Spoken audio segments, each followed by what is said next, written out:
called, I mean, I don't think they meant this when Barbara Walters invented it a long time ago, but it's The View. Well, that's the problem in America. As a mother of black children, I know that black boys are not given the presumption of innocence. And I can't say it enough. I think they're the bigger threat. But don't tell me that the left hasn't changed. Ancestors owned slaves. So she has to play up this, like, I am a target of oppression so she can remain on a credentialed level with other blacks. I'm a little bit in shock. I just always thought of myself as Puerto Rican, half Puerto Rican. I didn't think I was. For context, Sunny is a staunch supporter of reparations and has made a fortune spewing nonsense about white privilege and racial. But we talked about that. I mean, I think we agree about the danger of the super far right, and It began like any other episode of The View, with its polished set gleaming beneath the studio lights and the hosts settling into their familiar rhythm of commentary, laughter, and carefully curated opinions. Nothing in the first few minutes hinted at what was coming. Nothing suggested that a casual remark from Sunny Hostin would spiral into one of the most uncomfortable and revealing on-air confrontations the show had seen in years. But that's how these moments often happen. Quietly, almost innocently, until the tension snaps and everything changes. The conversation had started as a routine cultural discussion, the kind the show indulges in daily, where each host leans on their usual talking points like actors reciting lines from a script they've performed 1,000 times. Sunny Hostin in particular seemed confident, poised, certain her words would land exactly as they always did, with automatic nods from the audience and supportive smiles from her fellow hosts. So she launched into her now familiar narrative about policing, recounting how she'd taken her son to introduce him to officers in their mostly white neighborhood to ensure he wouldn't be harassed for jogging. It was meant to be a moral showcase, a moment designed to underscore her point about racial dynamics in America. A script she had executed many times. But this time something was different, because sitting across from her wasn't another sympathetic host, but Bill Maher, calm, analytical, and noticeably quiet. And next to him was Greg Gutfeld, leaning forward with that unmistakable half-smile that suggested he knew precisely where this train was headed long before she did. It was the look of a man waiting, almost eagerly, for the unraveling he sensed was inevitable. Sunny Justice. Well, turns out she's not as oppressed as she claims she is. She's actually the descendant. My family was originally from Spain and slaveholders. Sunny's anecdote had barely landed before Greg's expression sharpened, and Maher's posture tightened with the stillness of someone dissecting an argument in real time. Then it began. Sunny attempted to pivot the conversation by invoking the term woke, a word she framed as sacred, rooted historically in the black community's vigilance against injustice. She delivered it with confidence, expecting the audience to nod along with the dignity of her explanation. Instead, the air shifted. Maher raised his eyebrows, not dismissively but with a kind of soft disbelief, the sort that signals a person preparing to deliver a truth they know won't be easily received. He responded not with anger, not with mockery, but with a calm precision that cut sharper than any insult. Yes, he said, the term had once been noble. Yes, it was once a call to awareness. But language evolves, and the modern incarnation of the word had drifted far from its original anchor. It was no longer about vigilance. It had become a catch-all for ideological extremism, a badge used not to enlighten but to bludgeon dissent. And he said it all without raising his voice. The studio temperature seemed to drop 10 degrees. Sunny immediately recoiled. Not physically but emotionally, the way someone does when they realize the ground beneath them is shifting. She touched her face, rubbed above her eyes, redirected her gaze downward, and for the first time in the segment her voice faltered. It wasn't the stumble of someone reconsidering their position. It was the crack that appears when a person realizes their familiar shield.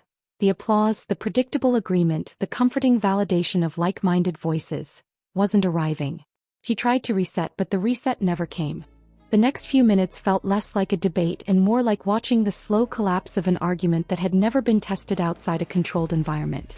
Sunny attempted to reframe the conversation, tossing out talking points as if hoping one might stick.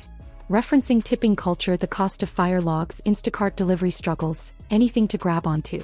It was a frantic search for footing.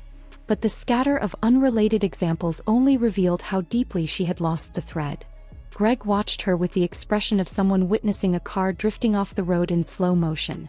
Not celebrating, not interrupting, just marveling at the inevitability of what was unfolding.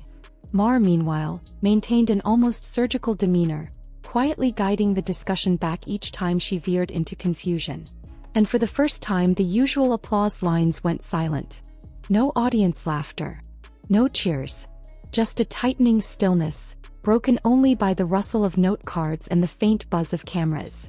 Then Maher delivered the line that shifted the moment from uncomfortable to historic. "Don't tell me the left hasn't changed." It wasn't loud. It wasn't emotional. But it carried the force of a reality long denied on that stage. The studio paused. Even Sunny paused, blinking hard as though trying to process the blow. Maher went on, explaining with careful clarity how the modern left, once champions of debate, had morphed into enforcers of ideological purity. A movement once rooted in openness had become one quick to shame, quick to censor, quick to police ideas deemed insufficiently loyal. It was a critique rarely voiced within the walls of The View, and never so directly to one of its most outspoken ideologues. Sunny attempted to respond, but her words stumbled over each other. She drifted toward unrelated grievances, offering vague references to social justice, brunch culture, and vaguely defined oppression narratives that hung awkwardly in the air. She spoke faster, louder, as though speed might compensate for clarity. But the room seemed to contract around her, shrinking her once commanding tone into something tight and frantic. And then Greg stepped in. His commentary sliced through the tension with the blunt force of someone who abandons politeness entirely the moment he senses hypocrisy. He compared The View to a sideshow, an ideological carnival where selective outrage masqueraded as moral wisdom. The analogy landed so sharply that even a few co-hosts shifted uncomfortably in their seats. And when he added that Sunny's opinions seemed to come not from independent thought but from someone whispering in her ear, perhaps her husband, the audience gasped. Sunny's expression froze in that mixture of shock and offense that betrays a deeper truth. She didn't have a counter ready. From there, the unraveling accelerated. Sunny shifted suddenly to a sweeping claim about Republican women, arguing that many of them simply vote however their husbands instruct them. It was a sweeping generalization so patronizing, so dismissive of millions of independent women, that even some of her co-hosts didn't know where to look. The table went silent. Not the charged silence of tension, but the stunned silence of a room realizing a line had been crossed into something untenable. Greg stared at her as though watching someone step into traffic. Maher didn't even bother debating the claim. Some arguments collapse under their own weight before anyone touches them. Sunny had intended the remark as an indictment. Instead, it became a mirror reflecting her own assumptions. Assumptions so extreme they startled even her allies. Desperate to regain control, she leaned into personal identity again, invoking her racial background as justification for her perspectives. But then came the inconvenient twist, the revelation previously known but rarely discussed on air, that Sunny's ancestors were themselves slave owners. It was a fact she had acknowledged once before but never fully confronted, and it detonated the credibility of her moral posturing with devastating clarity. The discomfort on her face was immediate and unmistakable. She tried to reframe it as interesting, but the word hung lifeless, offering no shelter. At this point, the segment no longer resembled a conversation. It was a slow-motion unraveling, an on-air collision between ideology and reality, between prepackaged narratives and the unpredictable honesty of two guests unwilling to play along. And when Sunny, scrambling for emotional authority, claimed that calm, nuanced discussion was itself a form of privilege, Maher delivered the line that silenced her completely. Reality doesn't require a trauma resume. The studio fell into a deep, telling quiet. No applause. No counterargument. Just the unmistakable stillness of a moment where the truth, simple and unadorned, lands so directly that it strips away all the noise around it. Sunny blinked repeatedly, her confidence draining like water through a sieve. For the first time, her usual arsenal of buzzwords and emotional appeals had failed her.